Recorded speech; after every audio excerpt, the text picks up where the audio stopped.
अट्ठे अट्ठे देखो बेटा, तो अपना चैप्टर नंबर 5 जिसका नाम है ऊष्मा, क्या नाम है?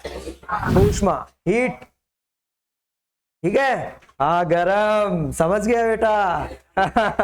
गरम गरम तो बहुत जल्दी समझता है तू। हाँ चलो ठीक है बेटा, 5वां चैप्टर है जिसका नाम है ऊष्मा, जिसे इंग्लिश में हीट कहते हैं, HEAT, हीट मतलब ऊष्मा। ठीक है बेटा, तो हम पढ़ेंगे इस चैप्टर में ऊष्मा के बारे में। किसके बारे में?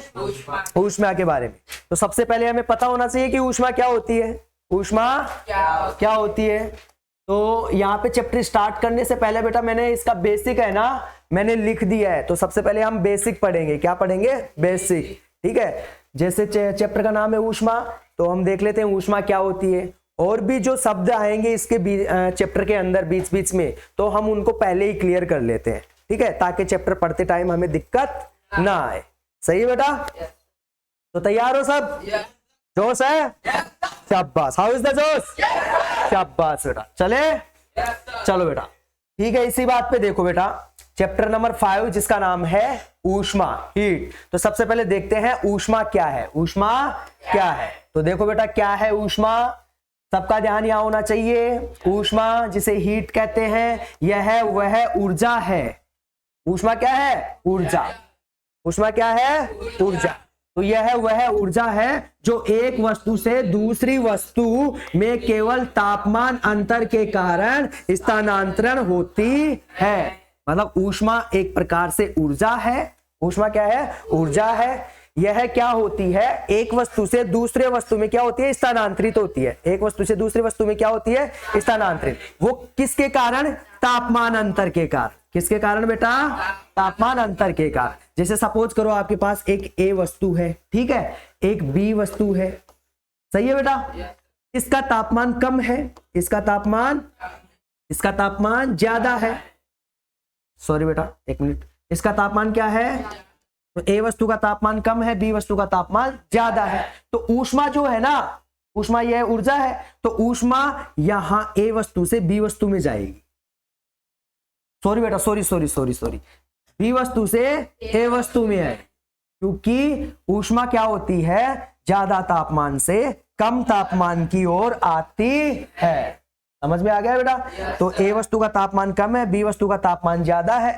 तो जहां तापमान ज्यादा है वहां से कम तापमान की तरफ वह ऊष्मा आती है। समझ में आ गया बेटा? ऊष्मा समझ गए ना क्या होती है? हाँ, आगे बढ़े फिर। चलो, इसका मात्रक जूल या कैलोरी होता है। इसका मात्रक क्या होता है? जूल या कैलोरी होता है। तो ऊष्मा जो है इसका मात्रक, या फिर हम क्या बोल सकते हैं? इकाई भी बोल सकते हैं। क्या बोल सकते हैं बेटा? इकाई। चाहे इकाई बोलो चाहे मात्रक बोलो। तो ऊष्मा की इकाई क्या होती है? जूल। क्या होती है? जूल। या फिर कैलोरी, या फिर क्या होती है? कैलोरी। कुछ भी बोल सकते हो बेटा।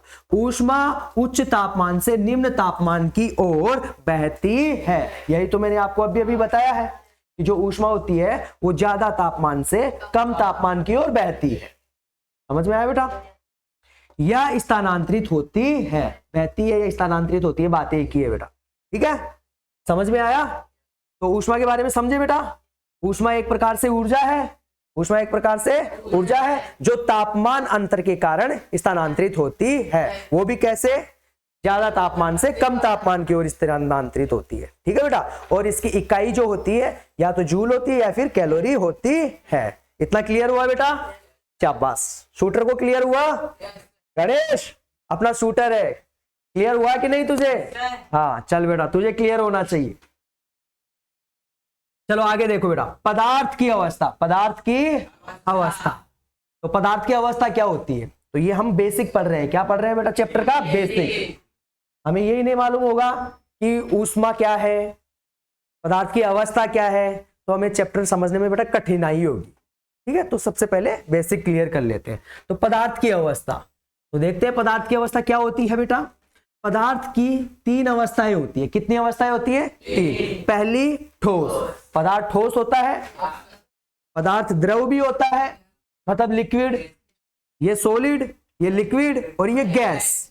तो पदार्थ की 3 अवस्थाएं होती है बेटा। कितनी अवस्थाएं होती है? 3 अवस्थाएं। मतलब पदार्थ 3 रूपों में पाया जाता है। एक तो ठोस रूप में पाया जाता है, सही है बेटा, एक द्रव रूप में पाया जाता है और एक गैस रूप में पाया जाता है। समझ में आया बेटा? ठोस जैसे सपोज करो मैंने बर्फ लिया, क्या लिया बेटा? बर्फ कैसा है? ठोस। बर्फ कैसा है? लोहा कैसा है? ठोस। सही है ना? ठोस समझ गए ना? शाबाश बेटा। द्रव लिक्विड, जैसे मैंने पानी लिया, पानी क्या है? द्रव है ना। और आपको मैंने बेटा पहले भी बताया था द्रव्य मत बोला करो, द्रव्य मतलब तो पदार्थ होता है, द्रव्य द्रव्य पदार्थ होता है और द्रव अलग होता है। द्रव बोले तो लिक्विड और द्रव्य बोले तो पदार्थ। सही है बेटा? पहले बताया था, फिर से क्लियर कर देता हूं, ठीक है। तो द्रव पानी बोला तो मैंने, पानी क्या है? लिक्विड है। जैसे शहद बोला, लिक्विड ही है ना। कहने का मतलब जिनमें बहने का गुण पाया जाता है, जिनमें बहने का गुण पाया जाता है वो क्या होता है बेटा? द्रव होता है। द्रव्य नहीं बेटा, बार बार बता रहा हूं, द्रव्य बोले तो पदार्थ, द्रव्य बोले तो पदार्थ और द्रव बोले तो लिक्विड। छोटी छोटी बातों पे ध्यान रखा करो बेटा, ठीक है। हाँ, तो ठोस बर्फ हो गया, लोहा हो गया, ठोस समझ गए ना। द्रव जिनमें बहने का गुण पाया जाता है, जैसे पानी, शहद, दूध, बहने का गुण है ना इनमें, तो ये द्रव हो गया बेटा। बात करते हैं गैस की, और तीसरा रूप पदार्थ की तीसरी अवस्था है गैस, ठीक है। जैसे ऑक्सीजन क्या है? गैस है। हीलियम क्या है? गैस है। हाइड्रोजन क्या है? गैस है। ये गैस ये रूप हो गया, ठीक है। तो पदार्थ की कितनी अवस्थाएं हो गई? ठोस, द्रव और गैस। ठोस, द्रव और गैस। समझ में आया बेटा? आगे बढ़े। पदार्थों की अवस्थाओं में परिवर्तन किया जा सकता है। पदार्थों की अवस्थाओं में परिवर्तन, मतलब पदार्थ की जो अवस्था है ना, हम उसको बदल सकते हैं। ठोस को द्रव बना सकते हैं, द्रव को गैस बना सकते हैं, मालूम है ना सबको? हाँ, तो पदार्थ की अवस्था को बदला जा सकता है। ध्यान दो बेटा, पदार्थों की अवस्था में परिवर्तन के समय ऊष्मा वातावरण से अवशोषित व मुक्त होती है। तो बेटा मैंने आपको बताया कि पदार्थ की तीन अवस्थाएं होती हैं, ठोस, द्रव और गैस। और पदार्थ की जो अवस्था है हम उसे बदल भी सकते हैं, जैसे ठोस को द्रव में बदल सकते हैं, द्रव को गैस में बदल सकते हैं, ठीक है बेटा। और जब ये अवस्थाएं बदलती है ना, तो वातावरण से या तो ऊष्मा अवशोषित की जाती है या फिर ऊष्मा मुक्त की जाती है। ये प्रक्रिया तो होती है कब? जब अवस्थाओं में परिवर्तन होता है। जब अवस्थाओं में परिवर्तन होता है तो ऊष्मा अवशोषित भी की जा सकती है और मुक्त भी की जा सकती है। समझ में आया बेटा? तो ये प्रक्रिया तो होती है, ऊष्मा अवशोषित भी हो सकती है, मुक्त भी हो सकती है। कब? जब पदार्थ की अवस्था में बदलाव आता है। ठोस से द्रव बदलते हैं, द्रव से गैस बदलते हैं। जैसे एग्जांपल देता हूं, बर्फ है, ठीक है। बर्फ क्या है? ठोस है। बर्फ क्या है? ठोस। अब बर्फ क्या करेगी? वातावरण से ऊष्मा को अवशोषित करेगी, ऊष्मा को अवशोषित करेगी और अवशोषित करके धीरे धीरे बर्फ पिघलने लगेगी, पिघलने लगेगी ना। पहले बर्फ ठोस थी, अब क्या बन गई? द्रव बन गई, लिक्विड बन गई ना, द्रव बन गई। कैसे बनी? वातावरण से हीट को, ऊष्मा को अवशोषित किया उसने। समझ में आया बेटा? अब वो ठोस से द्रव में बदल गई, मतलब अवस्था परिवर्तन हो गई ना। यही लाइन अभी पढ़े हैं, मतलब पदार्थों की अवस्था में परिवर्तन किया जा सकता है। तो बर्फ ठोस थी, अब क्या बन गई? द्रव बन। फिर अगली लाइन हमें पढ़ी कि वातावरण से ऊष्मा अवशोषित या मुक्त की जाती है। तो बर्फ ने क्या किया? ऊष्मा अवशोषित की है और अवस्था बदली है। समझ में आया बेटा? क्लियर हुआ ये पॉइंट? आगे बढ़े। हाँ, पदार्थ के अवस्था परिवर्तन के दौरान जो ऊष्मा अवशोषित या मुक्त होती है उसे ही गुप्त ऊष्मा कहते हैं। ये टॉपिक भी क्लियर करो बेटा। गुप्त ऊष्मा क्या है? गुप्त ऊष्मा, गुप्त ऊष्मा, लेटेंट हीट, लेटेंट हीट। गुप्त ऊष्मा किसे कहते हैं? अभी अभी मैंने आपको बताया बर्फ है। क्या है बेटा? बर्फ है, ये बर्फ है, ठीक है। अब ये बर्फ क्या हो रही है? द्रव में बदल रही है, मतलब पानी में बदल रही है। किस में बदल रही है? पानी में बदल रही है। पानी क्या है? द्रव है। और ये क्या है? ठोस है, ठीक है। तो बर्फ है ना, वातावरण से हीट को, ऊष्मा को अवशोषित कर रही है और पिघल के पानी बना रही है, पिघल रही है, ठीक है। पिघल रही है मतलब ये गलनांक हो गया। क्या हो गया? गलनांक, मतलब ठोस पदार्थ का द्रव अवस्था में बदलना गलनांक कहलाता है। तो ये ठोस बर्फ है, ये पिघल रही है, गल रही है, तो ये कैसे गल रही है? वातावरण से ऊष्मा को अवशोषित कर रही है बेटा, ठीक है। अब जो ऊष्मा यह अवशोषित कर रही है, जो ऊष्मा यह बर्फ पिघलने के लिए अवशोषित कर रही है, उसी को हम लेटेंट हीट कहते हैं, गुप्त ऊष्मा कहते हैं। समझ में आया? पक्का? तो पदार्थों का जब अवस्था में परिवर्तन होता है ना, ठोस से द्रव, द्रव से गैस या द्रव से ठोस, जब अवस्थाओं में परिवर्तन होता है ना, तब या तो ऊष्मा अवशोषित की जाती है या फिर मुक्त की जाती है। तो जो ऊष्मा अवशोषित या मुक्त की जाती है उसी को हम गुप्त ऊष्मा, लेटेंट हीट कहते हैं। सभी को समझ में आया बेटा? पक्का? आगे बढ़े। बहुत अच्छा बेटा, बहुत अच्छा, शाबाश। ये जोश देख के मुझे भी जोश आ गया। ठीक है बेटा, चलो आगे देखो। यहां देखो मैंने एक डायग्राम बनाया है और इस डायग्राम में मैं इस डायग्राम के जरिए आपको परिभाषाएं समझाना चाहता हूं। क्या समझाना चाहता हूं? परिभाषाएं। ठीक है, जैसे यहां लिखा मैंने ठोस, यहां लिखा मैंने द्रव, यहां लिखा मैंने गैस। ठीक है बेटा, या ठोस लिखा है, या द्रव लिखा है, या गैस लिखा है। ठीक है, अब देखो बेटा, यहां मैंने एरो का निशान लगाया, ऐसे एरो का निशान लगाया है। ठीक है, और इस एरो के निशान के ऊपर मैंने क्या लिखा? गलनांक। मतलब ठोस पदार्थ का द्रव पदार्थ में बदलना गलनांक कहलाता है।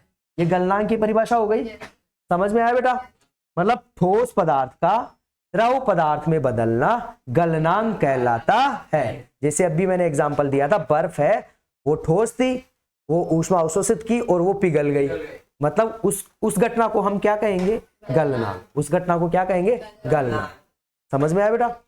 अब ध्यान दो बेटा, वापस मैंने एरो का निशान ऐसे लगाया है ना? ठीक है, यहां क्या लिखा है? पिंडन या जमना। पिंडन या जमना। द्रव पदार्थ का ठोस पदार्थ में बदलना पिंडन या जमना कहलाता है। परिभाषा समझ में आ रही है ना?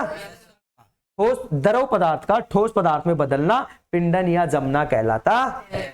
ठीक है, पानी है, पानी को हमने जमा दिया, पानी को हमने क्या कर दिया? जमा दिया। जमाया तो बर्फ बन गई, मतलब ठोस हो गया। ठीक है, तो द्रव से ठोस बन गया ना, इसको हम पिंडन या जमना कहेंगे। पिंडन या जमना कहेंगे। समझ में आया बेटा? पक्का? आगे बढ़े। ऐसे ही देखो, ऐसे ही द्रव पदार्थ है, और भी एरो लगाया है, द्रव पदार्थ है। ठीक है, एरो लगा के मैंने लिख दिया गैस।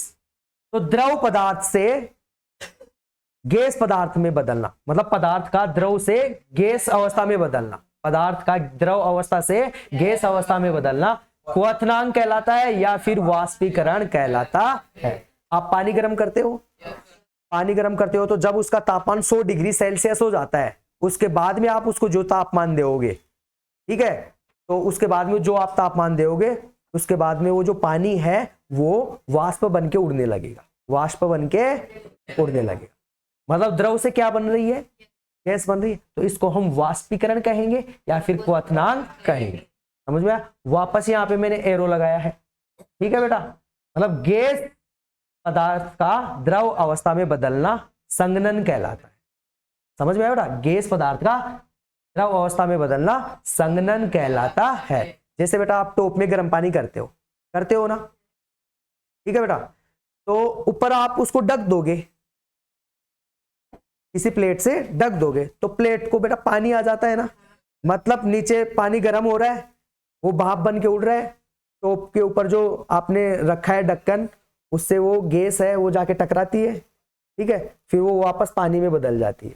मतलब गैस पदार्थ का द्रव अवस्था में बदलना संघनन कहलाता है। तो वो घटना क्या है? संघनन है। क्या है बेटा? संघनन। समझ में आया? अब यहाँ पे मैंने ऐसे रो दिया है, ठोस पदार्थ का, सॉरी बेटा एक मिनट, ठोस पदार्थ का गैस पदार्थ में बदलना ऊर्ध्वपातन कहलाता है। तो यहां मैं आपको कुछ परिभाषाएं समझाने की कोशिश किया हूं डायग्राम के जरिए। समझ में आया बेटा? पक्का? सबको समझ में आया? आगे बढ़े बेटा। शाबाश बेटा, चलो बढ़ते हैं। हम पहले बेसिक क्लियर कर रहे हैं बेटा। ठीक है, अब बात करते हैं तापमान की। तापमान क्या होता है? तापमान क्या होता है? तापमान, टेम्परेचर। ठीक है बेटा, यह भौतिक कारक है। क्या है बेटा? ये भौतिक कारक है। वैसे भौतिक का मतलब क्या होता है बेटा? प्रकृति होता है। भौतिक का मतलब क्या होता है? प्रकृति होता है। तो ध्यान दो बेटा, ताप वह भौतिक कारक है जो एक वस्तु से दूसरी वस्तु में ऊष्मीय ऊर्जा के प्रवाह की दिशा निश्चित करता है। अब बेटा ऊष्मा को एक जगह से दूसरा जगह जाने के लिए थोड़ी देर पहले हमने पढ़ा है कि ऊष्मा क्या होती है, तापमान अंतर के कारण एक जगह से दूसरी जगह जाती है, मतलब स्थानांतरित होती है। ठीक है, तो ऊष्मा को स्थानांतरित होने के लिए कौन मजबूर करता है? ताप। कौन मजबूर करता है? ताप। तो ये तापमान निश्चित करता है। कौन निश्चित करता है? तापमान। तापमान निश्चित करेगा कि ऊष्मा किस दिशा से किस दिशा में जाएगी। समझ में आया बेटा? तो ये तापमान निश्चित करता है। यह एक प्रकार से भौतिक कारक है जो निश्चित करता है कि ऊष्मा जो है, जो ऊर्जा है वो किस दिशा से किस दिशा में जाएगी। समझ में आया बेटा? अर्थात जिस कारण से ऊर्जा स्थानांतरित होती है उसे ताप कहते हैं। समझ में आया बेटा? तो जिसके कारण से है ना ऊर्जा स्थानांतरित होती है ना, वो तापमान के कारण स्थानांतरित होती है, जिसको हम क्या कहते हैं? ताप। तो ताप के कारण ही ऊष्मा या जो ऊर्जा है वो स्थानांतरित होती है। समझ में आया बेटा? तापमान ही बताता है। थोड़ी देर पहले हमने देखा कि ज्यादा तापमान से कम तापमान की ओर जाती है ऊष्मा या ऊर्जा, तो तापमान बताता है कि ऊर्जा को किस दिशा से किस दिशा में जाना है। समझ में आया बेटा? पक्का? यास्मीन? हाँ चलो बेटा आगे देखें। चलो बेटा, तापमान को थर्मामीटर से मापते हैं। तापमान को किससे मापते हैं बेटा? थर्मामीटर से। मुस्कुरा रहा है बेटा? कल मैंने जो डायलॉग मार दिया उसका असर पड़ गया तेरे ऊपर? हाँ चलो बेटा यहां देखो, तापमान को थर्मामीटर से मापते हैं। तो तापमान को जब मापा जाता है ना कि कितना तापमान है, तो यह एक यंत्र है, यह एक उपकरण है। इस उपकरण की सहायता से हम मापते हैं कि तापमान कितना है। अभी बुखार हुआ है? हुआ है ना? तो डॉक्टर अपना टेम्परेचर चेक करता है ना थर्मामीटर से, तापमान मापता है ना। तो समझ में आया? तापमान को किससे मापते हैं? थर्मामीटर से। तापमान को निम्नलिखित पैमानों में मापा जा सकता है। अब तापमान को है ना हम किस किस पैमाने में माप सकते हैं? तापमान को हम डिग्री सेल्सियस में माप सकते हैं, तापमान को हम फ़ारेनहाइट पैमाने में भी माप सकते हैं, तापमान को हम रोमर पैमाने में भी माप सकते हैं, तापमान को हम केल्विन पैमाने में भी माप सकते हैं। तो आपने सुना ही होगा कि आज इतना डिग्री सेल्सियस तापमान है मौसम का, सही है? आज 50 डिग्री सेल्सियस तापमान है, तो वो डिग्री सेल्सियस में हो गया, ये फ़ारेनहाइट में हो गया, ये रोमर में हो गया और ये केल्विन में हो गया। ये 4 पैमानों में हम तापमान को माप सकते हैं। समझ में आया बेटा? अब ये जो सेल्सियस पैमाना होता है ना, पैमाना बोले तो स्केल, समझ में आ रहा है? ये जो सेल्सियस पैमाना है इसके अंदर जो अंक लिखे हुए आते हैं वो 0 डिग्री से 100 डिग्री सेल्सियस तक लिखे हुए आते हैं। समझ में आया? तो डिग्री सेल्सियस में अगर बात करें तो 0 डिग्री सेल्सियस से कहां तक होता है? 100 डिग्री सेल्सियस तक। अगर फ़ारेनहाइट की बात करें तो फ़ारेनहाइट में 32 डिग्री फ़ारेनहाइट, डिग्री एफ है ये, डिग्री एफ, तो एफ का मतलब फ़ारेनहाइट, तो 32 डिग्री फ़ारेनहाइट से 212 डिग्री फ़ारेनहाइट होता है। समझ में आया बेटा? अब बात करते हैं रोमर पैमाने की। किसकी? रोमर पैमाने। रोमर पैमाने में जो अंक होते हैं वो कहां से कहां तक होते हैं? 0 डिग्री रोमर से 80 डिग्री रोमर तक। 0 डिग्री रोमर से 80 डिग्री रोमर तक। अब बात करते हैं किसकी? केल्विन पैमाने की। किसकी? केल्विन पैमाने। केल्विन पैमाना कहां से कहां तक होता है? 273 केल्विन। ध्यान दो बेटा, इसको डिग्री नहीं लगाए, डिग्री नहीं लगाए, डिग्री सेल्सियस को लगाए, डिग्री फ़ारेनहाइट को लगाए, डिग्री रोमर को लगाए, केल्विन को डिग्री याद रहेगा? शाबाश बेटा। तो केल्विन का जो पैमाना होता है वो 273 केल्विन से 373 केल्विन तक होता है। समझ में आया बेटा सभी को? आगे बढ़े? चलो आगे बढ़ते। फोन आ रहा है बेटा, उठाएं क्या? अर्जेंट रहेगा किसी को? हाँ बना जी, यारो लेक्चर ले रहा हूं।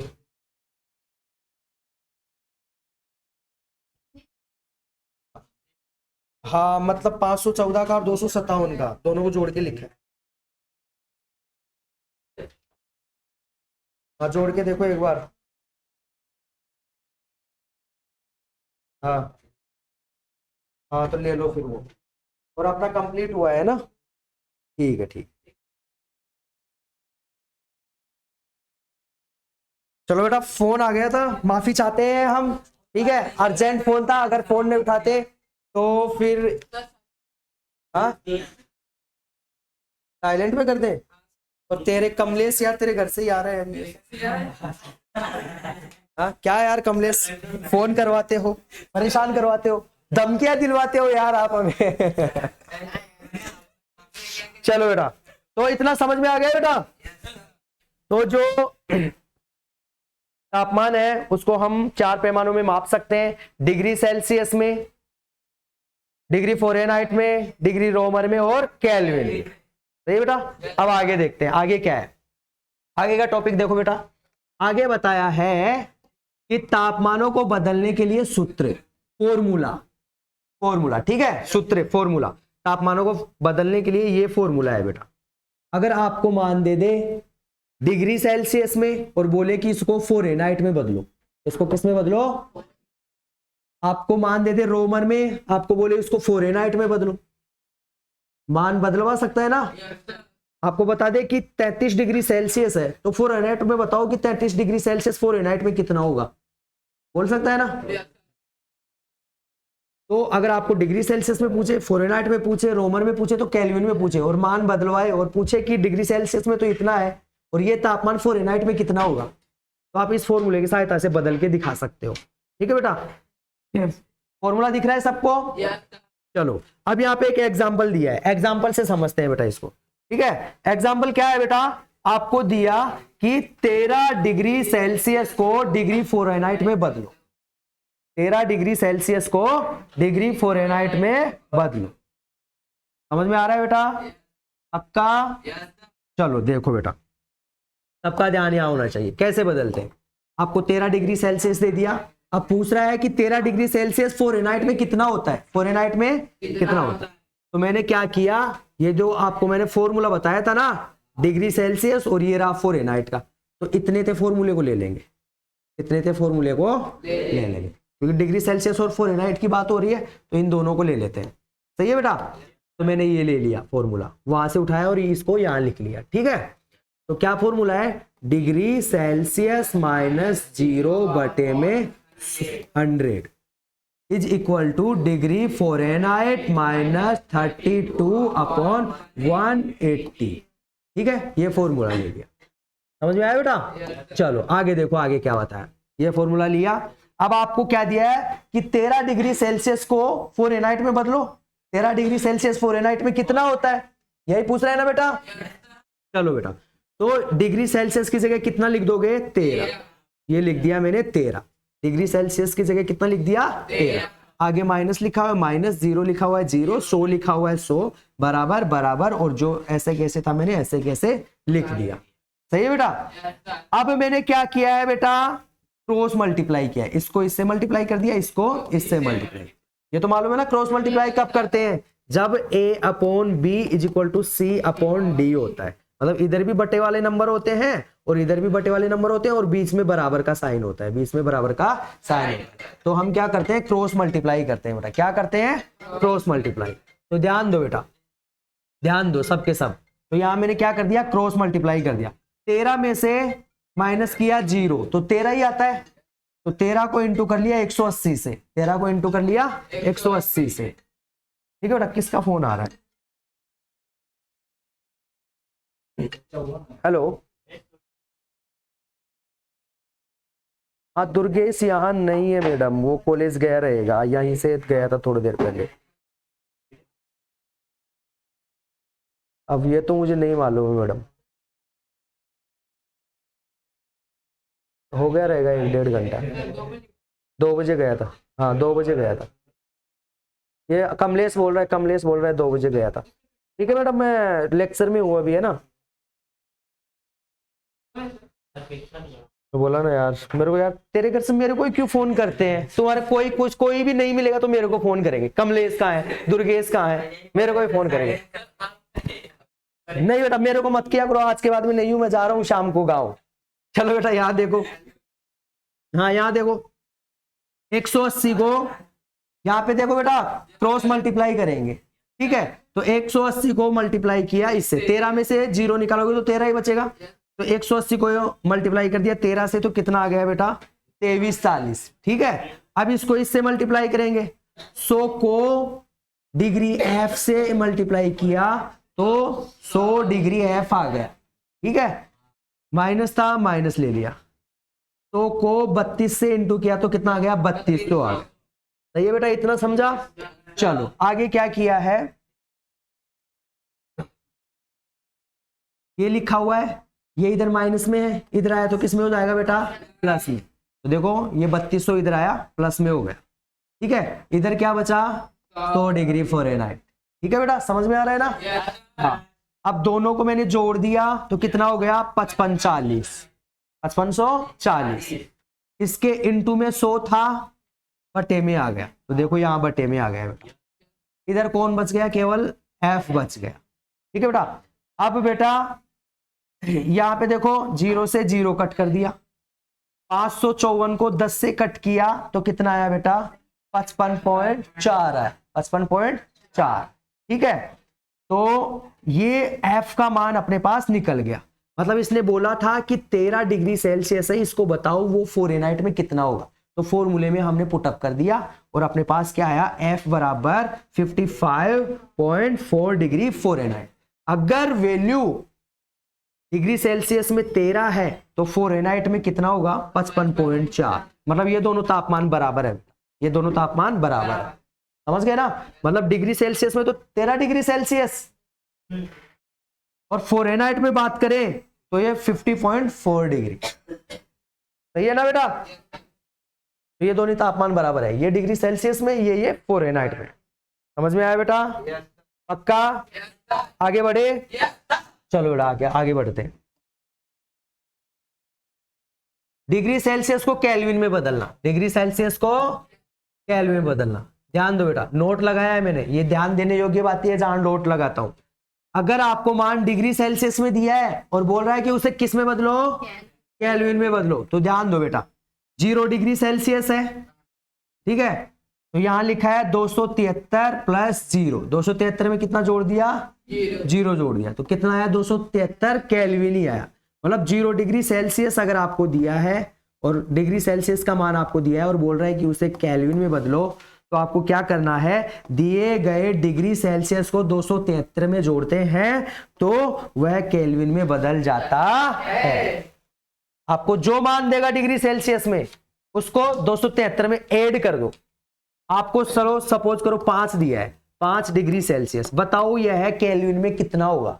तो 273 में आप 5 को जोड़ दो तो कितना हो जाएगा 278 हो जाएगा, 278 हो जाएगा ना। तो 278 केल्विन होगा, मतलब 5 डिग्री सेल्सियस है। इस तापमान को अगर हम बात करें केल्विन में तो वो 278 केल्विन होगा। ये दोनों तापमान बराबर होंगे, समझ में आया। मतलब डिग्री सेल्सियस को अगर केल्विन में बदलना है तो सीधे जो केल्विन का जो मान 273 है उसमें आपको डिग्री सेल्सियस का मान जो दे रहा है उसको जोड़ देना है। समझ में आया बेटा, मान बदल जाएगा। आगे बढ़े, चलो बेटा अब बात करते हैं घनत्व की। किसकी, घनत्व की। घनत्व किसे कहते हैं, घनत्व की परिभाषा देख लेते हैं। घनत्व किसे कहते हैं, डेंसिटी किसे कहते हैं। किसी वस्तु के इकाई आयतन के द्रव्यमान को उस वस्तु का घनत्व कहते हैं। ये आगे बेटा क्या लिखा हुआ है, द्रव्यमान लिखा हुआ है। क्या लिखा हुआ है, द्रव्यमान। दिख रहा है सबको।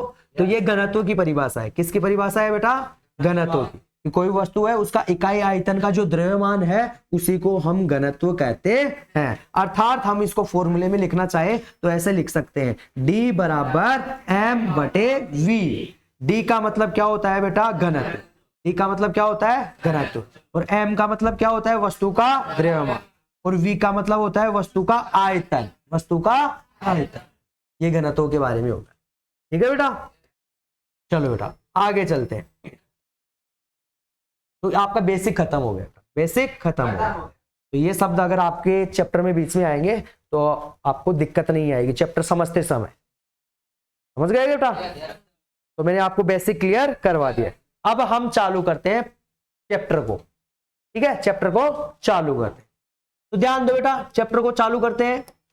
सबसे पहला टॉपिक है अपना पिघलने की विशिष्ट गुप्त ऊष्मा। तो बेटा अभी आप समझ जाओगे। थोड़ी देर पहले मैंने आपको क्या समझाया था बेटा कि पदार्थों की अवस्थाओं में परिवर्तन कर सकते हैं। ठोस को द्रव बना सकते हैं, द्रव को गैस बना सकते हैं, द्रव को ठोस बना सकते हैं, अवस्थाओं में परिवर्तन कर सकते हैं। और मैंने यह भी बताया था कि जब अवस्थाओं में परिवर्तन होता है तो क्या होता है, ऊष्मा या तो अवशोषित की जाती है या फिर मुक्त होती है। मुक्त होती है, समझ में आया बेटा? उसको हम गुप्त ऊष्मा कहते हैं। उसको हम क्या कहते हैं? गुप्त ऊष्मा। समझ में आया बेटा? ये पढ़े हैं थोड़ी देर पहले। अब यहाँ पे बात कर रहा है किसकी? पिघलने की। किसकी बात कर रहा है? पिघलेगा कौन? ठोस पदार्थ पिघलेगा। ठोस पदार्थ पिघलेगा और पिघल कर क्या बनाएगा? द्रव बनेगा। इसी को बोलेंगे पिघलना। ठोस पदार्थ पिघलेगा और क्या बनेगा? द्रव बनेगा। तो याद रखना, इसकी परिभाषा सीधी सी हो गई कि जब कोई ठोस पदार्थ है वो पिघल रहा है द्रव में, तो जो ऊष्मा ठोस पदार्थ को दी जा रही है, जो ऊष्मा ठोस पदार्थ को दी जा रही है पिघलाने के लिए, पदार्थ को पिघलाने के लिए, पदार्थ को ठोस पदार्थ से द्रव अवस्था में बदलने के लिए, उसको पिघलाने के लिए जो ऊष्मा इसको दी जा रही है, उसी ऊष्मा को हम पिघलने की गुप्त ऊष्मा कहते हैं। समझ में आया बेटा?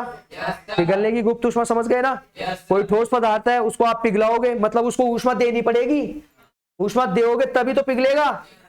बर्फ है, ठोस है, बर्फ ऊष्मा ग्रहण करेगी, ऊष्मा लेगी। समझ में आया ना? ऊष्मा देनी पड़ेगी बर्फ को, तभी तो बर्फ पिघलेगी, तभी तो पानी बनेगा। तो वो जो ऊष्मा दी जा रही है वही है बेटा पिघलने की गुप्त ऊष्मा। क्या है बेटा? पिघलने की गुप्त ऊष्मा। तो देखो इसकी परिभाषा पढ़ लो बेटा, क्या है पिघलने की गुप्त ऊष्मा की। ध्यान दो, इकाई द्रव्यमान के ठोस पदार्थ का द्रव में पूरी तरह से बदलते समय स्थिर तापमान पर जिस ऊष्मा का अवशोषण होता है। समझ में आ रहा है बेटा? मतलब कोई क्या है? ठोस पदार्थ है। इकाई द्रव्यमान का क्या है बेटा? ठोस पदार्थ है। ठीक है।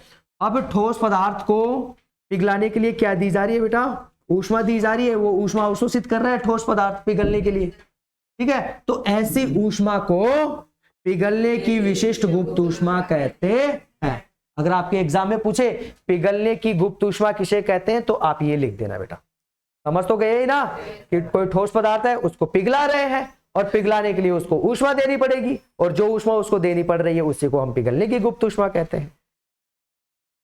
में बैठ गए बेटा? एकदम इजी से लिखा है, एकदम इजी से लिखा है। क्या बात है जीशान? आंखों से इशारे, हाई ये तेरी आंखों के इशारे हमें मार डालेंगे। चलो बेटा यहां ध्यान दो बेटा, यहां भी ध्यान रखो, मस्ती में ही मत ध्यान रखो। मस्ती तो अपन वैसे ही कर लेते, मैं भी तो एंटरटेनमेंट करवा रहा हूं। ऐसा तो है नहीं कि तुम्हें बोरिंग पढ़ाते ही जा रहा हूं, पढ़ाते ही जा रहा हूं, पढ़ाते ही जा रहा हूं।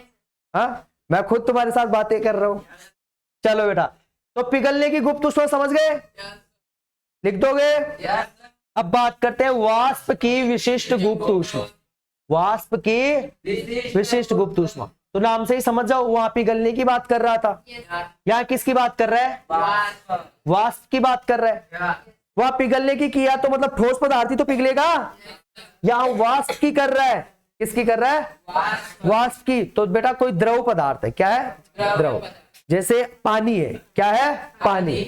पानी को आप ऊष्मा दे रहे हो। पानी को आप क्या दे रहे हो?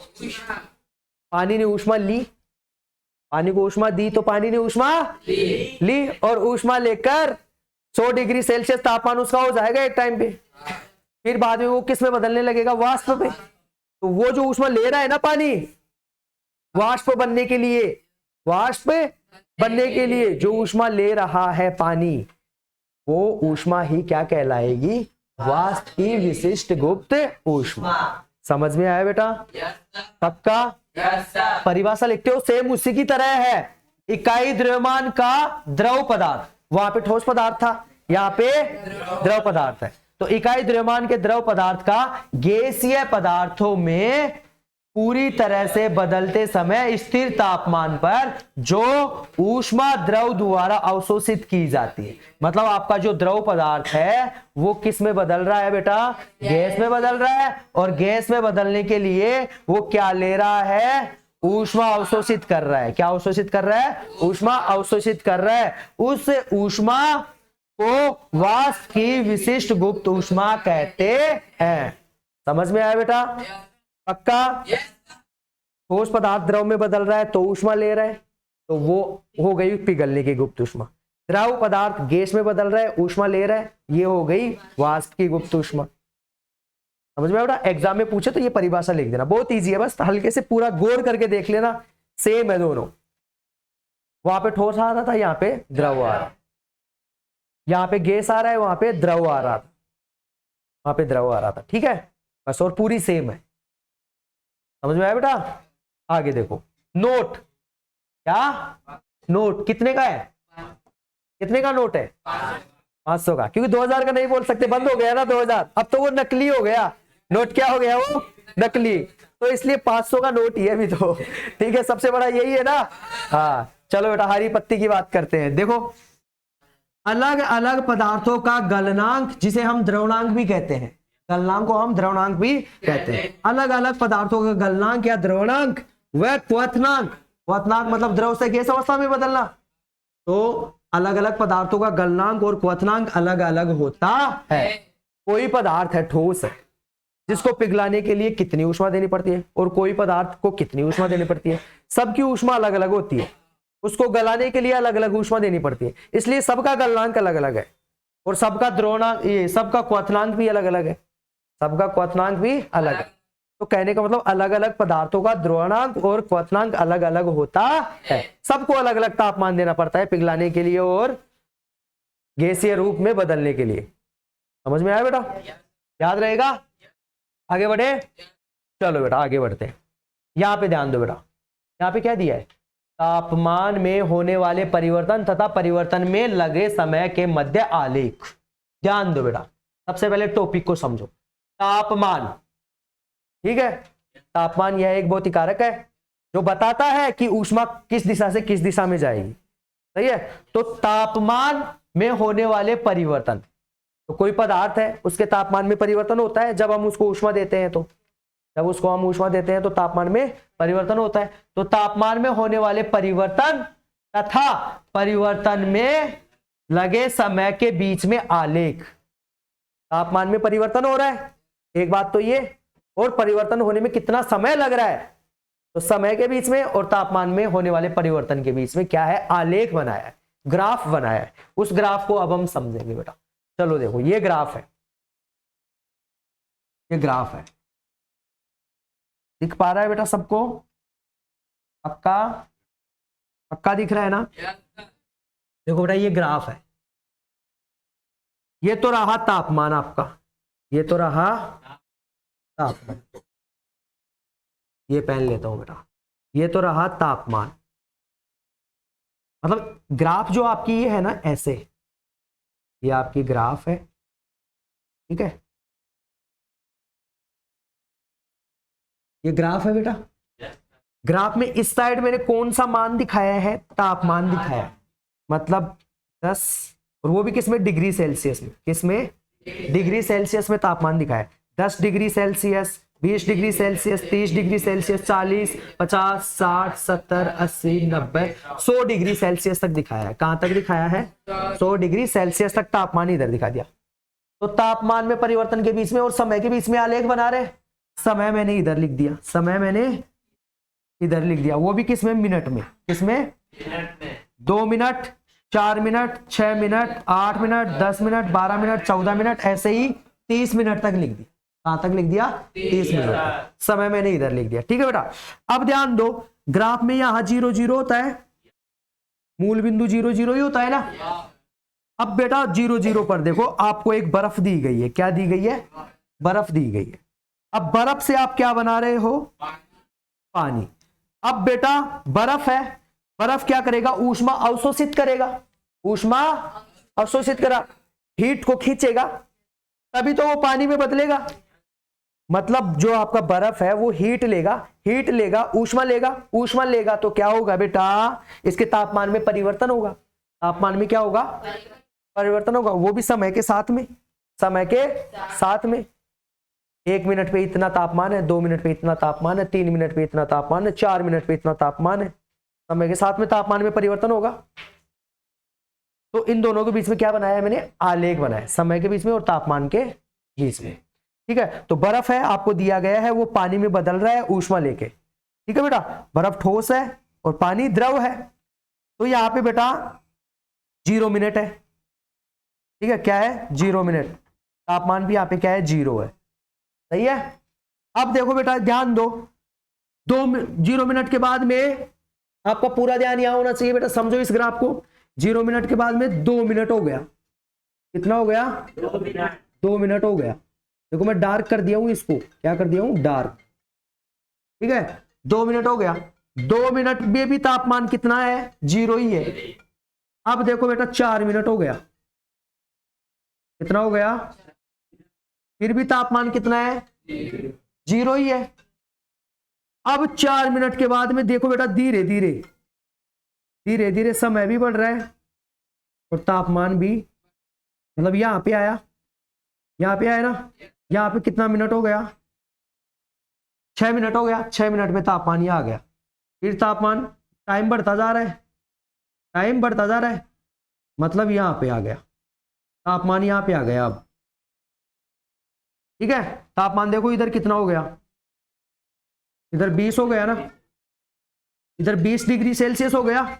यहां 10 डिग्री सेल्सियस था, 30 degree Celsius, 40 degree Celsius, 50 degree Celsius, 60 degree Celsius, 70 degree Celsius, 80 degree Celsius, 90 degree Celsius, और ये 100 डिग्री सेल्सियस। 100 डिग्री सेल्सियस बेटा देखो कितने समय पे हुआ। ऐसे क्या बन गई, एक रेखा बन गई। क्या बन गई, रेखा। तो ये आलेख, इन पॉइंटों को फिर मैंने क्या कर दिया, इन पॉइंटों को लास्ट में मिला दिया। इन पॉइंटों को क्या कर दिया बेटा, लास्ट में मिला दिया। तो मिलाया तो मेरे को ऐसी आलेख मिली, ऐसी आलेख मिली। समझ में आया बेटा। अब 100 डिग्री सेल्सियस चला गया सर, आगे तो फिर तापमान बढ़ ही नहीं रहा है, इतना ही है। तापमान में तो और दिए जा रहा हूं, तापमान और दिए जा रहा हूं, लेकिन 100 डिग्री सेल्सियस पे ही क्यों रुक गया। 101 क्यों नहीं हो रहा है, 102 क्यों नहीं हो रहा है, 130 क्यों नहीं हो रहा है, 150 क्यों नहीं हो रहा है। तो ध्यान दो बेटा, समय बढ़ता जा रहा है, तापमान देते जा रहे हो, लेकिन तापमान तो 100 डिग्री पे आकर ही रुक गया। फिर तापमान तो 100 डिग्री सेल्सियस पर आकर ही, फिर 100 डिग्री सेल्सियस ही रहेगा। तो याद रखना बेटा, पानी का तापमान 100 डिग्री सेल्सियस ही होता है मैक्सिमम, ज्यादा से ज्यादा 100 डिग्री सेल्सियस होता है। फिर आपके दिमाग में एक सवाल आया, सर 100 डिग्री सेल्सियस ठीक है, मैं तो उसको और गर्म करूंगा, पानी को और गर्म करूंगा, पानी गर्म करूंगा, उसको और ऊष्मा दूंगा, पानी उस ऊष्मा को लेगा, पानी उस ऊष्मा को लेगा। फिर बताओ सर वो ऊष्मा कहां जा रही है, तापमान नहीं बढ़ रहा है तो। पानी है 100 डिग्री सेल्सियस हो गया उसका तापमान, मैं उसको और ऊष्मा दूंगा, 100 डिग्री सेल्सियस के बाद में भी और ऊष्मा दूंगा। मैं चाहता हूं पानी का तापमान 101 डिग्री सेल्सियस हो जाए, मैं तो उसको 101 डिग्री 105 डिग्री तक ले जाना चाहता हूं। बेटा आप कितनी भी ऊष्मा दो, उसका तापमान 100 डिग्री सेल्सियस ही रहेगा। वो क्यों रहेगा बेटा, आप और ऊष्मा दे रहे हो तो फिर वो ऊष्मा बताऊं कहां जा रही है, वो ऊष्मा द्रव के जो पानी है ना, पानी के अणुओं को तोड़ने में यूज हो रही है। वो ऊष्मा, आप जो ऊष्मा आगे दे रहे हो ना, वो ऊष्मा पानी के अणुओं को तोड़ने में यूज हो रही है, उपयोग हो रही है, और उसको गैसीय अवस्था में बदल रही है। पानी को किस में बदल रही है, गैसीय अवस्था में, वहां जा रही है आपकी वो ऊष्मा। समझ में आया बेटा। तो ये ऐसा आलेख बनता है तापमान के बीच में और समय के बीच में, ऐसा आलेख बनता है। याद रहेगा बेटा सबको। देखो यहां देखो डार्क डार्क दिखाया है इसको। अगर आपको एग्जाम में पूछे, आपको एग्जाम में पूछे तापमान में परिवर्तन व समय के बीच में आलेख बनाइए, तो आपको ऐसा आलेख बनाना है। ये यहाँ पे डार्क करके दिखाना है। फिर बाद में जैसे जैसे समय बढ़ता जाएगा तापमान बढ़ता जाएगा और बढ़ता बढ़ता 100 डिग्री पे चला जाएगा। फिर 100 डिग्री से बढ़ेगा नहीं, फिर वो 100 डिग्री ही रहेगा, 100 डिग्री ही रहेगा, ऐसा ऊपर नहीं जाएगा बेटा। ऊपर 100 डिग्री से ज्यादा तापमान पानी का नहीं जाएगा। तो ग्राफ समझ में आया बेटा, क्यों ऐसा है, ठीक है। ऊपर क्यों नहीं गया सीधा, फिर आगे ऐसा क्यों गया, समझ में आ गया ना। फिर यहाँ के बाद में वो जो ऊष्मा आप दे रहे हो ना, वो पानी के अणुओं में तोड़ने में यूज हो रही है, पानी के अणुओं को तोड़ने में यूज हो रही है, मतलब पानी को भाप बना रहा है वो ऊष्मा। पानी को क्या बना रही है, भाप बना रही है। समझ में आ गया? आलेख समझ में आ गया? Yes, sir. आगे बढ़े। Yes, sir. अब ये जो आलेख है ना, इसका एक्सप्लेनेशन, ठीक है बेटा। देखो आलेख में क्या है। आलेख में रेखा ए बी स्थिर तापमान पर बर्फ का पानी में रूपांतरण की क्रिया को दर्शाती है। ध्यान दो बेटा, आलेख के अंदर रेखा ए बी, कौन सी रेखा ए बी, किसको दिखा रही है? स्थिर तापमान पर बर्फ का पानी में रूपांतरण को दिखा रही है। अब देख लो रेखा ए बी कहां पर है।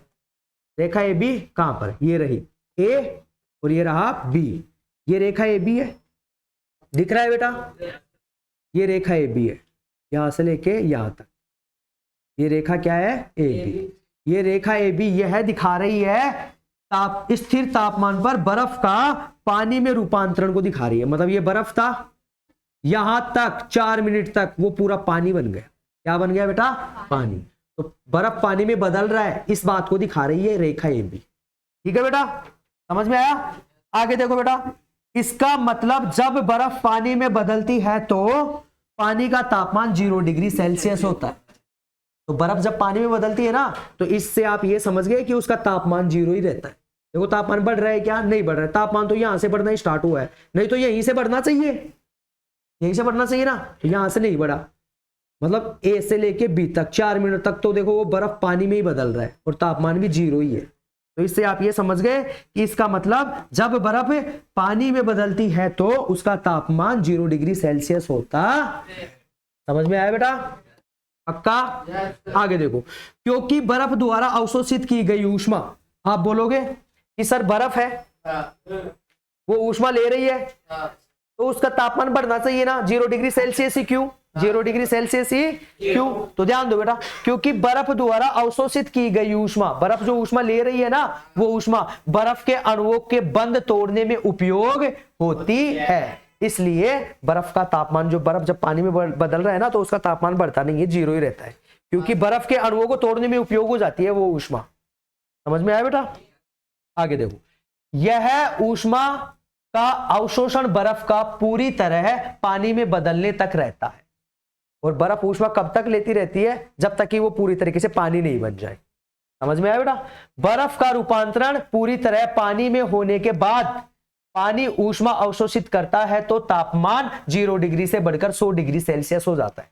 यही तो देखा है अभी हमने, यही तो देखा है। क्या देखा है? 0 डिग्री सेल्सियस पर बर्फ था, पूरी तरीके से 4 मिनट तक वो पानी रहा, 0 डिग्री सेल्सियस तापमान रहा, फिर पूरी तरीके से पानी में बदल गया। उसके बाद में इसका तापमान धीरे धीरे बढ़ रहा है, उसके बाद में तापमान बढ़ रहा है और कहां तक चला जाता है?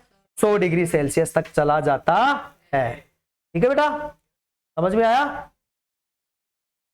जिस ग्राफ में रेखा BC द्वारा दर्शाया गया है, तो ये 0 डिग्री सेल्सियस से 100 डिग्री सेल्सियस तक बढ़ रहा है ना तापमान, इसको किसके द्वारा दिखाया गया है? BC के द्वारा। किसके द्वारा दिखाया गया है? BC के द्वारा। देखो ये ए बी तो क्या है? बर्फ का पानी में बदल रहा है, बर्फ का पानी में रूपांतरण है, और ये यहाँ पे बी है और 100 डिग्री सेल्सियस पे क्या है? सी है। तो ये BC रेखा क्या दिखा रही है? तापमान बढ़ रहा है 0 डिग्री से 100 डिग्री सेल्सियस, ये दिखा रही है BC रेखा। समझ में आया बेटा? पक्का? चलो बेटा आगे देखो, 100 डिग्री सेल्सियस के बाद पानी को ऊष्मा देने पर तापमान में कोई वृद्धि नहीं होती है, वो मैंने आपको बता दिया। 100 डिग्री सेल्सियस के बाद में जो आप तापमान दोगे ना, तो तापमान बढ़ेगा नहीं पानी का। क्यों नहीं बढ़ेगा? क्योंकि वो बाद में जो ऊष्मा दोगे वो पानी के अणुओं को तोड़ने में उपयोग में हो जाती है और उसको वाष्प में बदलती है फिर वो ऊष्मा। इस तापमान पर अवशोषित पूरी ऊष्मा द्रवों के बीच अणुओं को तोड़ने में तथा द्रवों का गैस में बदलने में उपयोग होती है। ये बात यहाँ पे मैंने लिख दी है। इसके बाद में जो ऊष्मा दे रहे हो वो द्रवों को अणुओं को तोड़ने में उपयोग हो जाती है और फिर द्रवों को अणुओं को फिर बाद में किस में बदलती है? गैस में बदलती है।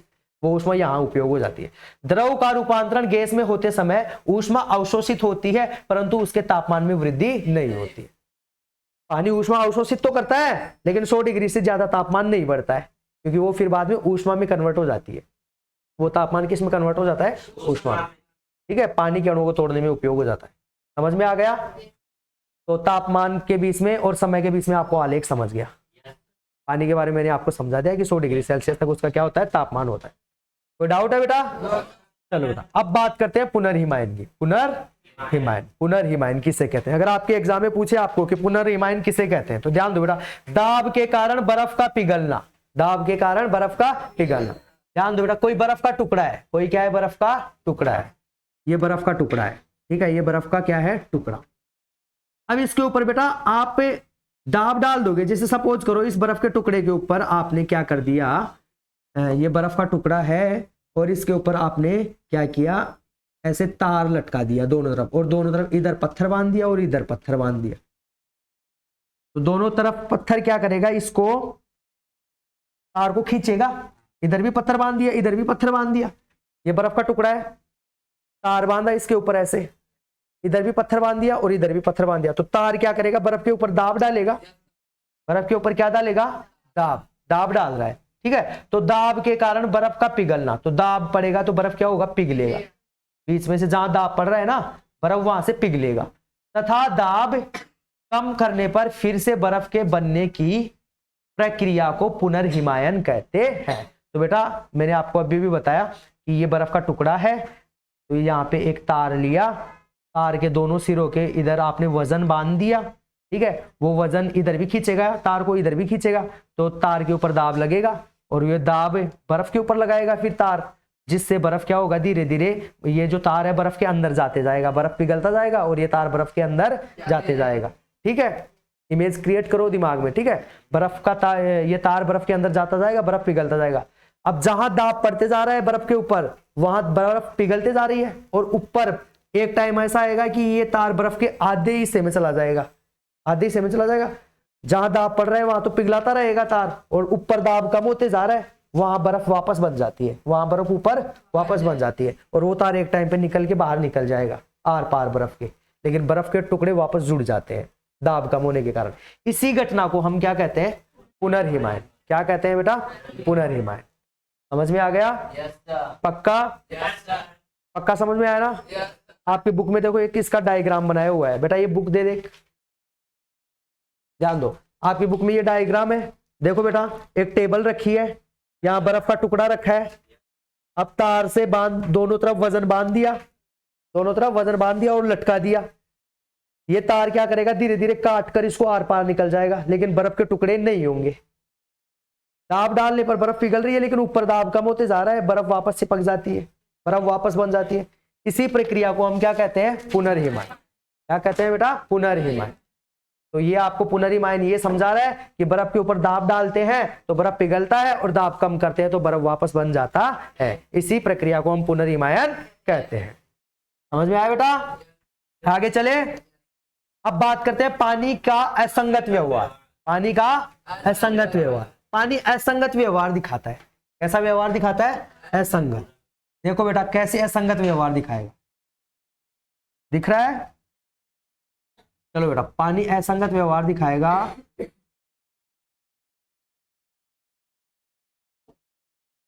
क्लियर तो दिख रहा है ना बेटा? पानी का असंगत व्यवहार, क्या असंगत व्यवहार दिखाता है, कौन सा व्यवहार दिखाता है पानी, ठीक है। तो देखते हैं कौन सा असंगत व्यवहार है इसका। सामान्यतः द्रवों को सभी सीमित तापमान तक गर्म करने पर उनका प्रसरण होता है। प्रसरण मतलब फैलाव, प्रसरण मतलब बेटा फैलाव। तो ये बताया कि जो द्रव होते हैं, जो द्रव होते हैं, जब उनको तापमान दिया जाता है, उनको गर्म किया जाता है, तो द्रव क्या करते हैं, फैलते हैं, उनका प्रसरण होता है, मतलब जगह ज्यादा थोड़ा सा घेर लेते हैं। ये समझ में आया बेटा? तथा ठंडा करने पर उनका संकुचन होता है। संकुचन मतलब सिकुड़ना, संकुचन मतलब सिकुड़ना। गर्म किया तो उनका प्रसरण हुआ, और ठंडा किया तो संकुचन हुआ, ठीक है। लेकिन पानी एक ऐसा द्रव है जो असंगत व्यवहार दर्शाता है। इसने बोला कि जितने भी द्रव है, जब उनको गर्म किया जाता है तो उनका प्रसरण होता है, और ठंडा उनको करते हैं तो उनका संकुचन होता है। लेकिन पानी ऐसा नहीं दिखाता है। तो फिर पानी क्या दिखाता है वो देखते हैं, ठीक है। यह असंगत व्यवहार दिखाता है, तो कैसा असंगत व्यवहार दिखाता है वो देखते हैं। ध्यान दो बेटा, सबका ध्यान यहां होना चाहिए, ठीक है। 0 डिग्री सेल्सियस तापमान के पानी को गर्म करने पर 4 डिग्री सेल्सियस, कितना बेटा, 4 डिग्री सेल्सियस तापमान होने पर पानी का प्रसरण न होकर संकुचन होता है। हमने थोड़ी देर पहले पढ़ा कि जितने भी द्रव होते हैं उनको गर्म किया जाता है तो उनका प्रसरण होता है, ठंडा किया जाता है तो उनका संकुचन होता है। लेकिन पानी अलग ही व्यवहार दर्शाता है, असंगत व्यवहार दर्शाता है। वो क्या दर्शाता है कि 0 डिग्री सेल्सियस तापमान के पानी को, पानी का तापमान कितना है 0 डिग्री सेल्सियस, उसको क्या किया जा रहा है, गर्म किया जा रहा है। गर्म करने पर 4 डिग्री सेल्सियस, 4 डिग्री सेल्सियस तापमान होने पर पानी का प्रसरण न होकर संकुचन होता है। 4 डिग्री सेल्सियस पर है ना तापमान, उसका प्रसरण नहीं होता है, क्या होता है, संकुचन होता है। आगे देखेंगे कैसे। अर्थात 0 डिग्री सेल्सियस तापमान पर पानी का आयतन 4 डिग्री सेल्सियस तापमान के पानी के आयतन से अधिक होता है। मतलब 0 डिग्री सेल्सियस पर तो तापमान 0 डिग्री सेल्सियस तापमान है ना इसका, पानी का, तब तो आयतन ज्यादा है, तब तो आयतन ज्यादा है। और 4 डिग्री सेल्सियस पर आयतन कम है। तापमान बढ़ा है तो आयतन बढ़ना चाहिए, उल्टा कम हो रहा है, उल्टा 0 डिग्री सेल्सियस पर तो आयतन ज्यादा है और 4 डिग्री सेल्सियस पर आयतन कम है। ऐसा क्यों बेटा? आयतन तो 0 डिग्री पे ज्यादा बता रहा है और 4 डिग्री पे कम बता रहा है, जबकि तापमान बढ़ा दिया 0 से 4 डिग्री कर दिया तो आयतन बढ़ना चाहिए, प्रसरण होना चाहिए, प्रसरण होना चाहिए, संकुचन नहीं होना चाहिए। लेकिन यहां पे तो संकुचन हो रहा है, तो यही तो असंगत व्यवहार है, यही तो क्या है, असंगत व्यवहार है। समझ में आया बेटा? हाँ ध्यान दो बेटा, 4 डिग्री सेल्सियस पर पानी का आयतन सबसे कम होता है। याद रखना, अगर आपके एग्जाम में आ जाए कि कितने डिग्री सेल्सियस पर, कौन से तापमान पर पानी का आयतन सबसे कम होता है, पानी का आयतन सबसे, आपका जवाब होना चाहिए 4 डिग्री सेल्सियस पर। एमसीक्यू में पूछ सकता है, आपको पूछ सकता है ना, याद रहेगा। तो कितने तापमान पर पानी का आयतन सबसे कम होता है? 4 डिग्री सेल्सियस पर। तो असंगत व्यवहार समझा आपको कि इसने बताया, हमने पढ़ा है कि जितने भी द्रव होते हैं जब उनका तापमान बढ़ाते हैं तो उनका प्रसरण होता है और उनको ठंडा करते हो तो उनका संकुचन होता है। लेकिन पानी ऐसा नहीं दिखाता है, पानी का तापमान 0 डिग्री पे ज्यादा है और 4 डिग्री सेल्सियस पे उल्टा कम हो गया, संकुचन हो गया। तो ये तो असंगत व्यवहार हो गया, असंगत व्यवहार हो गया। जो व्यवहार इसको दिखाना चाहिए वो इसने दिखाया ही नहीं। सही है, हमने पढ़ा तो कुछ और है, द्रवों के बारे में, लिक्विड के बारे में कुछ और पढ़ा है, लेकिन पानी तो अलग ही व्यवहार दिखा रहा है यहाँ पे। तो ध्यान रखना बेटा, 4 डिग्री सेल्सियस पर पानी का आयतन सबसे कम होता है। 4 डिग्री सेल्सियस से अधिक तापमान में वृद्धि करने पर पानी का आयतन बढ़ जाता है। फिर 4 डिग्री सेल्सियस तापमान हो जाएगा ना पानी का, वहां पे तो आयतन कम रहेगा, लेकिन 4 डिग्री सेल्सियस के बाद में पानी का तापमान बढ़ाएंगे ना तो आयतन भी बढ़ता जाता है। 0 डिग्री सेल्सियस से 4 डिग्री सेल्सियस इस तापमान के बीच होने वाले पानी के इस व्यवहार को पानी का असंगत व्यवहार कहते हैं। तो 0 डिग्री सेल्सियस से 4 डिग्री सेल्सियस इसके बीच में जो ये व्यवहार दिखा रहा है ना,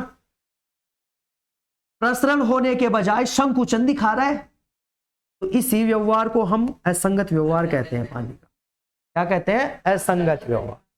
समझ में आया बेटा? पक्का? आगे बढ़े। पानी का असंगत व्यवहार समझ में आ गया। पानी के तापमान तथा आयतन के मध्य आलेख। तो ध्यान दो, अब आलेख की बात करेंगे। किसकी बात करेंगे? आलेख की। आलेख समझेंगे किसका? पानी का। पानी का क्या? तापमान। पानी का क्या? तापमान। और क्या? आयतन।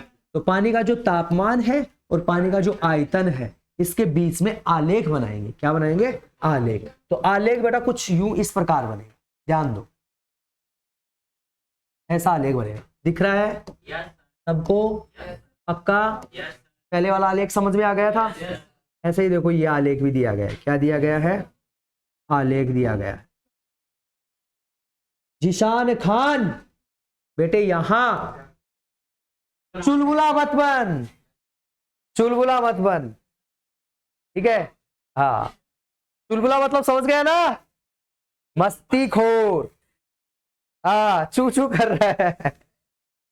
चलो बेटा यहां देखो, तो ये देखो बेटा ग्राफ है, पक्का?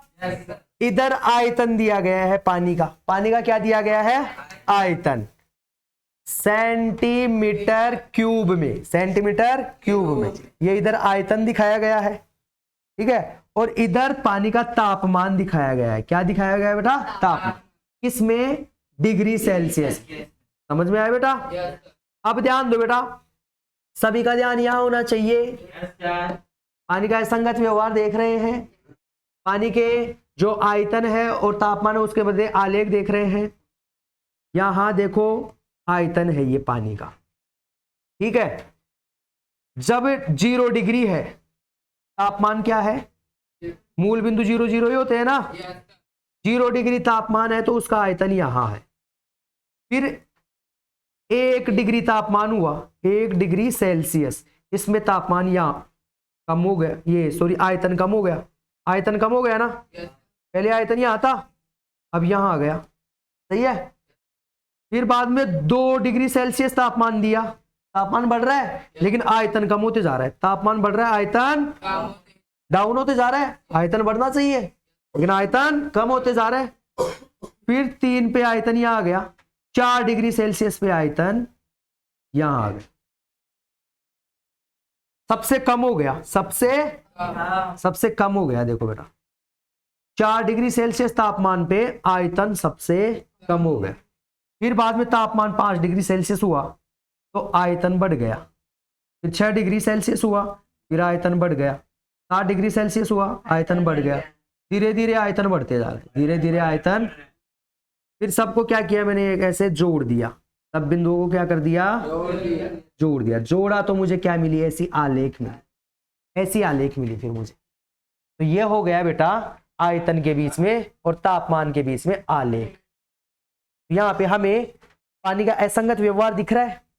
आयतन बढ़ने के बजाय, हमने सुना है कि द्रव को जब गर्मी देते हैं, ऊष्मा देते हैं तो उनका प्रसरण होता है, लेकिन प्रसरण होने के बजाय ये तो सिकुड़ रहा है, संकुचन हो रहा है। यहाँ पे देखो सबसे कम हो गया इसका आयतन, समझ में आया। फिर बाद में 4 डिग्री के बाद में, 4 डिग्री सेल्सियस के फिर धीरे धीरे इसका आयतन बढ़ रहा है। तो आलेख समझ में आया पक्का? आगे बढ़े। अब इस आलेख में क्या बताया है, आलेख से यह स्पष्ट हो रहा है कि 0 डिग्री सेल्सियस से 4 डिग्री सेल्सियस तक पानी का तापमान बढ़ने से उसका आयतन बढ़ने के बजाय कम हो रहा है। आलेख में यही समझ में आया कि 0 डिग्री सेल्सियस तापमान यहां पे था तो आयतन यहां था, फिर तापमान बढ़ते जा रहा है लेकिन आयतन कम होते जा रहा है। यही समझ में आया आलेख में। 4 डिग्री सेल्सियस पर पानी का आयतन सबसे कम होता है, देख लो 4 डिग्री सेल्सियस पर देखो पानी का आयतन सबसे कम है, सही है। 4 डिग्री सेल्सियस पर पानी का घनत्व सबसे अधिक होता है। आयतन कम है तो घनत्व ज्यादा है, आयतन कम है तो याद रहेगा।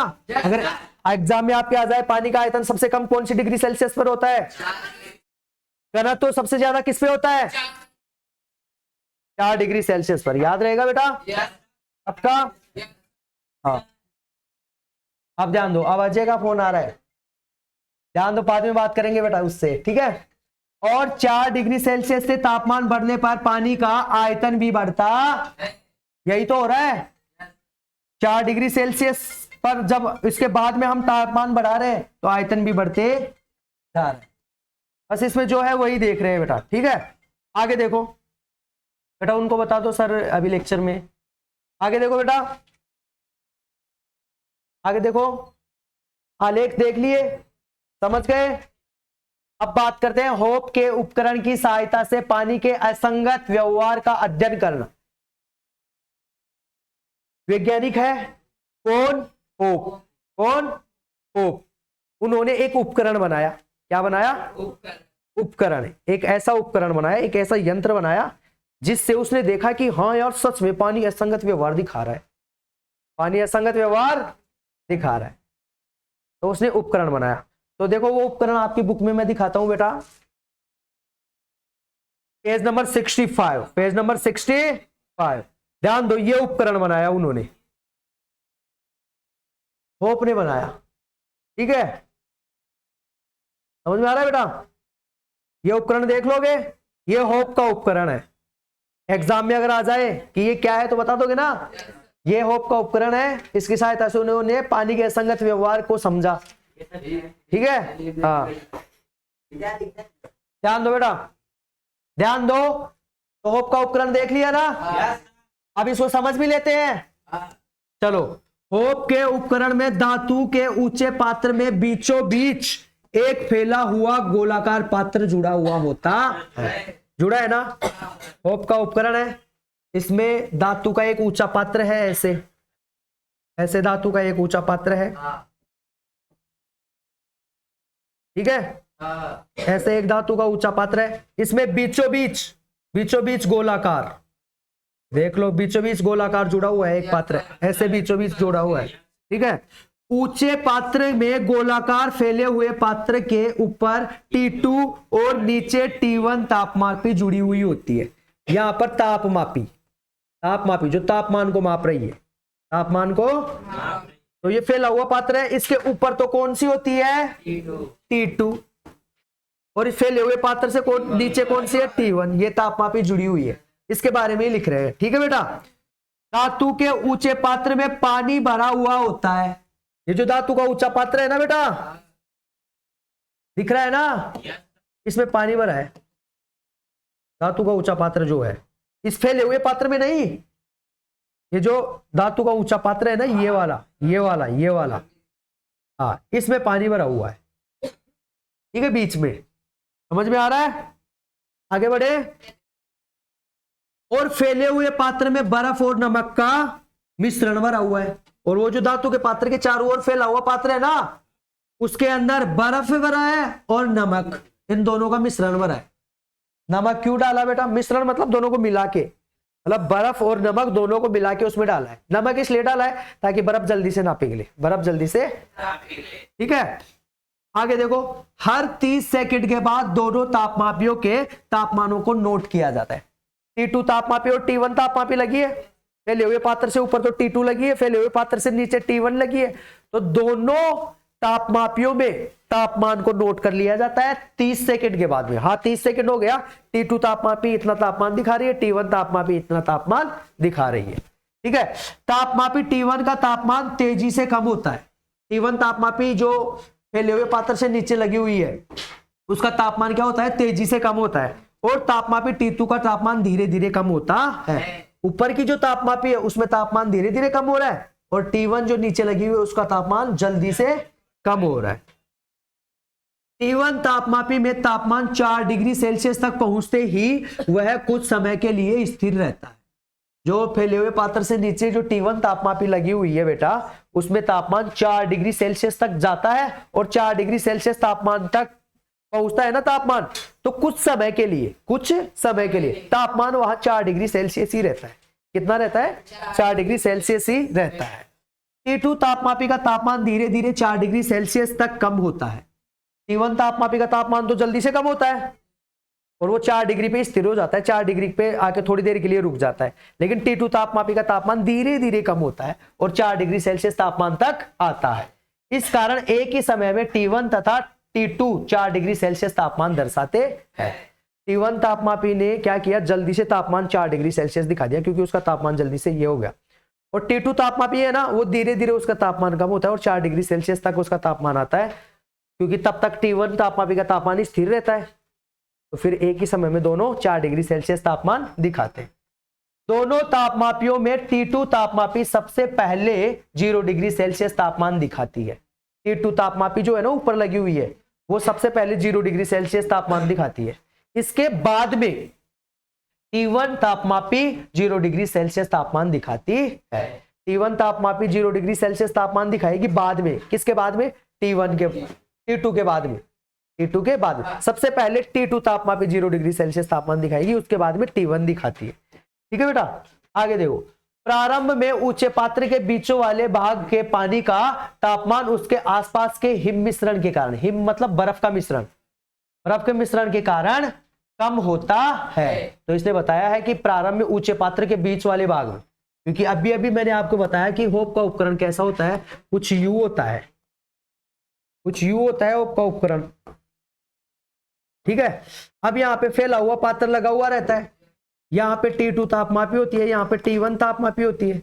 अब ये जो फैला हुआ पात्र लगा हुआ है, इसके अंदर बर्फ भरा गया है और नमक भरा गया है। ठीक है, तो ये यहाँ का पानी यहाँ मतलब बर्फ भरा हुआ है, तो बर्फ तो ठंडी होती है, तो इसके टच में जो पानी है अंदर, इसके टच में अंदर जो इस पात्र में भरा गया है ना, वो पानी इसके अंदर भरा गया है ना पानी, तो इसके पास वाला पानी जल्दी से ठंडा होगा, इसके पास वाला पानी जल्दी से ठंडा होगा, क्योंकि देखो बेटा बर्फ यहाँ पे ठंडा है, सही है ना, तो ये पास वाले पानी को जल्दी से ठंडा कर देगा। समझ में आ रहा है, इसके पास वाले पानी को जल्दी से ठंडा कर देगा। क्यों? क्योंकि अंदर जो पानी है उसका तापमान ज्यादा है, बर्फ का तापमान कम है, तो अंदर के पानी की जो ऊष्मा है वो बर्फ में आएगी। अंदर के पानी की ऊष्मा किस में आएगी? तो बर्फ में आएगी, तो पानी का तापमान कम हो जाएगा, पानी ठंडा हो जाएगा। तो यहाँ इसके पास में जो पानी है वो जल्दी से क्या हो जाएगा? ठंडा हो जाएगा। ठीक है, समझ में आ रहा है बेटा? अधिक घनत्व वाला पानी नीचे जाता है, इस कारण नीचे वाले भाग के पानी का तापमान प्रारंभ में तेजी गति से कम होता है। अब फैले हुए पात्र के पास में जो पानी है वो ठंडा हो गया, फिर वो करता है जल्दी से नीचे जाता है वो पानी, और नीचे का गर्म पानी ऊपर आता है और ठंडा पानी नीचे जाता है। इसलिए नीचे की जो तापमापी T2 है ना, सॉरी बेटा T1, उसका तापमान कम हो जाता है, इसी कारण कम हो जाता है तापमान। नीचे वाले भाग के पानी का तापमान जब 4 डिग्री सेल्सियस होता है तब घनत्व अधिक होता है। ये तो हमने पहले भी देख लिया। ठीक है, 4 डिग्री सेल्सियस तापमान पर जब उसका आयतन कम होता है पानी का, लेकिन घनत्व ज्यादा होता है। बीच वाले भाग के पानी का तापमान 4 डिग्री सेल्सियस की अपेक्षा कम होता है, इस कारण उसका घनत्व कम होता है। क्योंकि यहाँ पे देखो बेटा, याद रखना कि बीच वाले भाग के पानी का जो तापमान है वो 4 डिग्री सेल्सियस की अपेक्षा कम है, तापमान उसका कम है, 4 डिग्री से कम होता है, इसलिए उसका घनत्व भी क्या होता है बेटा? कम होता है। इसलिए पानी के नीचे की ओर न जाते हुए ऊपर की ओर जाने लगता है।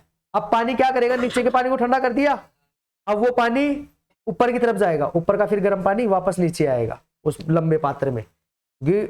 जो बर्फ है वो ठंडा करती जा रही है पानी को बीच में से। इस कारण ऊपर वाले भाग के पानी का तापमान क्रम से लाइन से सीक्वेंस में, ठीक है, क्रम से 0 डिग्री सेल्सियस तक कम होने लगता है। फिर ऊपर का पानी भी धीरे धीरे कम होने लगता है, 0 डिग्री तक चला जाता है। समझ में आया? तो ये क्या हो गया? पानी का असंगत व्यवहार हो गया। क्या हो गया? पानी का असंगत व्यवहार। होप के उपकरण की सहायता से समझ गए। अगर आपको एग्जाम में पूछे कि होप के उपकरण की सहायता से पानी के असंगत व्यवहार को समझाइए, तो जो मैंने आपको लिखवाया है ना, यही सब आपको लिखना है। समझ में आया? पक्का? यही सब आपको होप के उपकरण की सहायता से जो मैंने बताया है वो आपको लिखना है। समझ में आ रहा है? बता दोगे एग्जाम में? आगे चले, चलो।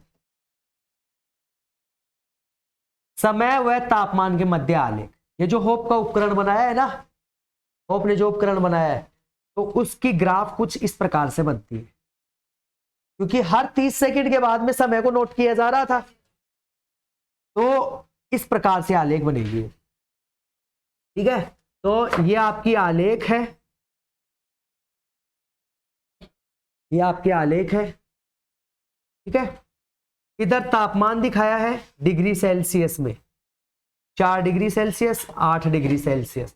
इधर समय दिखाया है मिनट में, 5 मिनट, 10 मिनट, 15, 20, 25, 30, 35, 40, 45, 50, 55, 60 मिनट।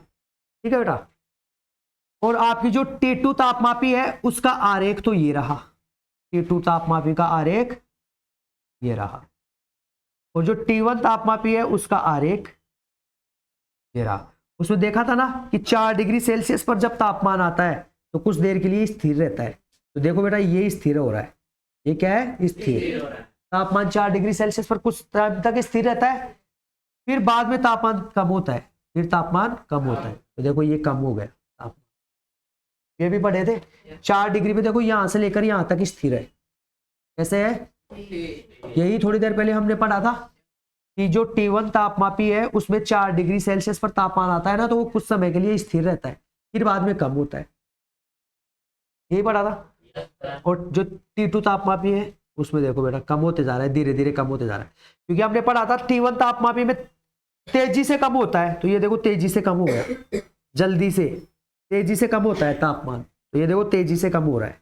फिर 4 डिग्री पे आता है, स्थिर रहता है, स्थिर रहता है ना, ये यहां तक स्थिर है, तब तक ये धीरे धीरे कम होते जाता है। ये तापमान T2 तापमान, ये T2 है ना, इसका तापमान धीरे धीरे कम हो रहा है, धीरे धीरे, और ये तेजी से कम हुआ है, और तेजी से कम होकर यहाँ स्थिर हो गया।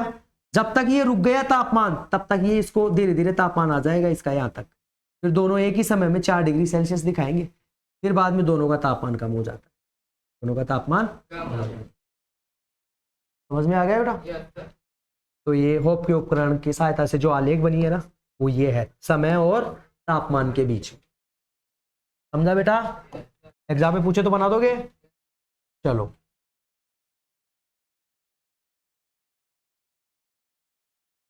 टाइम है अपने पास? yes, कितना है? 15 मिनट 16 मिनट है। yes, 16 मिनट में अपना हो जाएगा ना ये? yes, कर ले।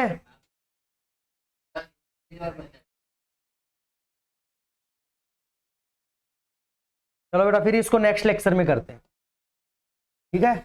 ये इतना हो गया, फिर ज्यादा हो जाएगा आपके लिए है ना, फिर ज्यादा हो जाएगा तो बेटा लोड आ जाएगा आपके दिमाग में। ये आगे कर लेते हैं। तो आज यहाँ हमारा इस आलेख तक हो गया है, होप का उपकरण देख लिया, आलेख देख लिए। नेक्स्ट लेक्चर में आप देख लेंगे आर्द्रता और ओशांश, और इसका आगे का देखेंगे बेटा, ठीक है। तो जितना आपको बताया है मैंने बेटा, घर पे जाना है, पढ़ना है अच्छे से, कोई डाउट हो वो फिर पूछना है, ठीक है बेटा। ईमानदारी से पढ़ाई करना है, सब करोगे ना? शूटर? हाँ, शूटर की आवाज नहीं है ना, इसलिए शूटर को बोलना पड़ता है। शूटर वैसे तो बहुत एंटरटेनमेंट करता है, ऐसा ऐसा करके डांस करता है, मालूम है? हाँ देखा है मैंने, इसको मालूम नहीं था मैं खड़ा हूं वहां पे, डांस कर रहा है, फिर बाद में देखता है अरे इधर, फिर साइलेंट बैठ जाओ। बॉस खड़े हैं पीछे, बॉस के सामने डांस कर दिया। तो बेटा सबको घर पे जाना है, पढ़ाई करना है, जितने चैप्टर पढ़ा दिए गए अभी तक सबको पढ़ना है। उनमें कुछ डाउट हो तो मुझसे पूछना है बेटा, क्योंकि थोड़े दिन बाद में हमें एग्जाम देनी है, ठीक है ना? हाँ, और आपका टेस्ट भी लूंगा मैं। टेस्ट में अगर मार्क्स कम आ गए तो फिर आपके नट बोल्ट अच्छे से टाइट कर दूंगा, सर्विस कर दूंगा गाड़ी की पूरी अच्छे से सर्विस कर दूंगा, फिर गाड़ी आपकी ऑयल नहीं उठाएगी। सही है बेटा? तो देखे, मिलते हैं अगले लेक्चर में बेटा, ठीक है? तब तक के लिए बाय।